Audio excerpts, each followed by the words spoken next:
আমাদের পশ্চিমবঙ্গে কাছাকাছি কোনো এক প্রদেশের এক আদিবাসী ভিক্টোরিয়া মেমোরিয়াল দেখতে এসছে। তো ঘুরে ঘুরে বেড়াচ্ছে। হ্যাঁ, এবার কতগুলো লোকাল ছেলে এসে বলছে, এই তুমি এখানে ঘোরাঘুরি করছো, কি করছো? তো লোকটা বলছে, আমি আমি বলে গিয়া কাওয়া গুনে। কাওয়া গুনে? তুমি জানো এখানে কাওয়া গুনতে পয়সা লাগে? তাই নি? বলে হ্যাঁ। কত গুনেছো তুমি? বলো কত গুনেছো? বলছে ও 500। হ্যাঁ 500। তাহলে একটা কাজ করো, তুমি 2 টাকা করে দাও, না 1000 টাকা দিয়ে দাও, চলো এখানে কাওয়া গুনতে পয়সা লাগে।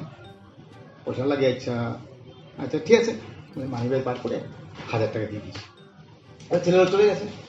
এবারে লোকটা না খুব হাসছে, খুব হাসছে, হাসতে হাসতে বলছে, আজকে আমি বাঙাল ঠকাইছি, আজকে আমি বাঙাল ঠকাইছি। আমি কম করে ওই লোক 1000 গুনছে, কয়া দিছে 500 করছে, 13 পাইছি না।